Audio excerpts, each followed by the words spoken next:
Welcome to Pindar Poetry. We hope you learned something new. You begin by creating momentum. Pick one high-impact task and commit to a short, timed work block. Explain why short blocks work. They lower resistance and build confidence quickly.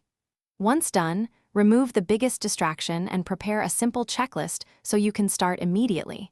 Make sure to place the timer in view and write a clear success condition.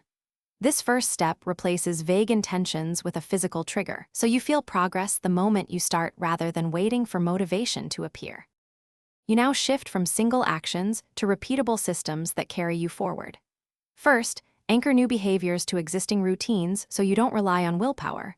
For example, do a 10-minute task after breakfast. Then, use habit stacking and immediate rewards to reinforce repetition, because consistent small wins compound into reliable habits. Once done, track streaks visually and celebrate 3 7-day milestones to prevent relapse. Make sure to adjust difficulty gradually so the system stays sustainable. You complete the cycle by reviewing outcomes and simplifying continuously. Evaluate weekly and keep only 3 priorities that return the most value. When you encounter resistance, troubleshoot quickly.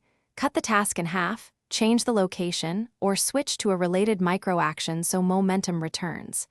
Make sure to add an accountability cue, one person, or a scheduled check-in to maintain follow-through. Finally, remember why you started and adjust systems instead of blaming yourself. This keeps laziness from becoming a permanent identity. Thanks for watching. Consider subscribing if we helped you.